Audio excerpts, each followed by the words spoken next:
Vous l'aurez peut-être compris au fil de ces émissions, j'ai un réel problème de non-objectivité dès que je vois les lutins du Père Noël agir en tant qu'escadron armé. Et aujourd'hui, il ne fera sans doute pas exception à la règle, bien que le comic d'aujourd'hui soit un peu plus politique et donc extrêmement délicat à traiter. Oui, car ici, notre vieux bonhomme en rouge va rencontrer des personnes de notre vrai monde, le nous, le nôtre, voilà. Et c'est toujours extrêmement délicat quand la fiction rencontre le réel. Se farcir nos amours, nos peines, nos haines, nos querelles. Pas de vacances, pas de dimanche, overbooké. Faut qu'il assure, toujours présent à l'appel. Pourtant il aimerait se faire un peu moins prier. Quand il descend là du ciel, ce sera pas toujours pour se marrer. Son sale sourire d'éternel s'effacera quand il verra l'étendue de vos péchés. Car oui, l'histoire dont nous allons parler aujourd'hui s'appelle « Tout ce que je veux pour Noël est la tête d'Idi Amin ». Je me répète, mais tout un programme. Pour ceux qui l'ignorent, Idi Amin Baba fut le troisième président ougandais entre 1971 et 1979, après avoir pris le pouvoir par un coup d'État. Sa prise de pouvoir fut plutôt bien vue au départ, mais très vite on parle de décapitation des opposants, ou supposés opposants, de prisonniers morts à la dynamite dans leurs cellules, d'expulsion de quelques 60 000 personnes d'origine asiatique, et là, on n'en est encore qu'au début, puisque s'installe ensuite un véritable règne de la terreur et une faillite économique du pays. Son règne s'arrêtera après qu'il ait déclaré et perdu la guerre contre la Tanzanie. On parle généralement d'un bilan de 300 000 victimes et d'une dette laissée à son pays de 320 millions de dollars, ce qui, pour 8 ans de présidence entre guillemets, est un beau score. Bref, ce serait un euphémisme que de dire que certaines personnes, en effet, souhaiteraient le voir d'un peu plus près, histoire d'échanger quelques points de vue amicaux et si possiblement outre renseignements. Et c'est justement en 1989 que sort ce comics, soit 10 ans après son exil forcé, et donc du coup ce comics peut facilement se ranger entre Captain America, qui frappe Hitler, ou encore Iron Man, qui combat le communisme. Sauf que là, le dictateur n'est plus en service depuis 10 ans, et en plus il y a le Père Noël. En parlant de Père Noël, le comic s'ouvre justement sur lui, dans un centre commercial. Oui, parce que l'on nous explique que de temps en temps, le Père Noël se rend dans un centre commercial pour vraiment récupérer les souhaits des enfants. Ici, j'avais à la base prévu un commentaire ironique sur le fait que, oui, la grande distribution, c'est le vrai sens du Noël moderne et qu'il faut le faire comprendre aux enfants dès le plus jeune âge et tout ça. Et puis après, je me suis rappelé que cette histoire vient de l'anthologie Wasteland, enfin le numéro 16 de Wasteland, et que c'est un comics Vertigo. Et donc pas du tout écrit pour les enfants. Mais alors pas du tout. L'un des enfants d'ailleurs arrive et dit « Je veux la tête de Idi Amin ». Et comme il s'agit du vrai Père Noël, celui-ci va devoir s'exécuter.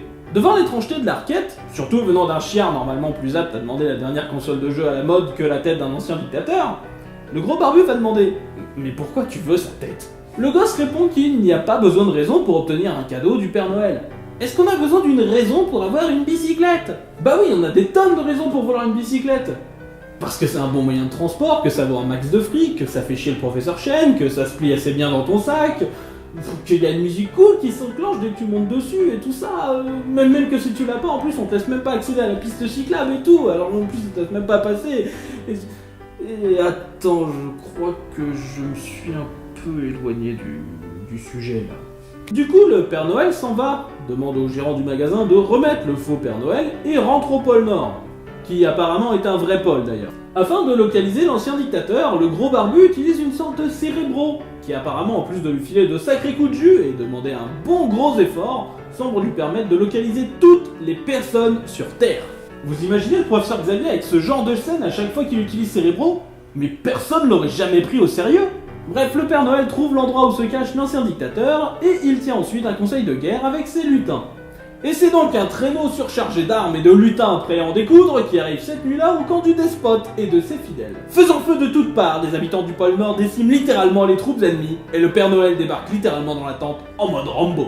Notons d'ailleurs que le Père Noël a pris l'effort de mettre un costume de camouflage vert au lieu du rouge habituel, qui en effet détonne un peu en période de conflit.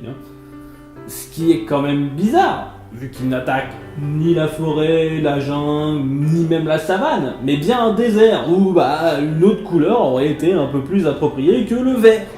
Le barbu bedonnant s'apprête donc à dézinguer l'ex-despote, quand celui-ci s'étonne que le Père Noël ne donne pas de cadeau. Et le Père Noël doit se rendre compte, en voyant sa cheminée, que ce despote croit au Père Noël. Sans rire, il croit tellement au Père Noël qu'il y a une cheminée dans une tente militaire. Ah, et notons aussi la petite pique habituelle, faite aux communistes et à Kadhafi. Oh, le Père Noël est bien embêté, car cela le gêne de tuer des gens qui croient en lui. Oui, parce qu'il est parfaitement normal de tuer des gens parce qu'un gamin l'a demandé, mais si ces gens-là en plus ils croient en toi, c'est un peu chaud. Un vrai dilemme, c'est exactement ce que dit cette case-là. Dilemme. Mais le dictateur profite que le barbu soit de dos pour l'attaquer, et le Père Noël lui tranche donc la tête nonchalamment, presque par réflexe. Le Père Noël s'en va donc ensuite sur fond de désolation, dans ce qui est une assez belle case d'ailleurs, et il se rend donc chez le petit Melvin du début. Et c'est en rentrant dans la maison que le Père Noël se rend compte, au vu du tapis dans la maison, que c'est la CIA qui lui a tendu son piège pour se débarrasser de l'ancien despote. Le comic se termine avec le Père Noël qui s'en va, passablement énervé, en s'exclamant « Puisque c'est comme ça, l'année prochaine, le monde entier recevra du charbon !» Une fin assez étrange pour un comics qui l'est tout autant. Je sais pas trop quoi penser de celui-là. Autant je suis extrêmement réticent à l'idée d'utiliser des vraies personnes dans un monde de fiction, autant le ton en lui-même est assez fun et satirique pour se permettre en fait d'avoir une vision passée au vitriol de notre monde. Je suggère donc qu'on le prenne pour ce qu'il est. Une histoire bizarre dans une anthologie dédiée aux histoires bizarres. Et vous pourrez qu'est-ce qui remplit le contrat ?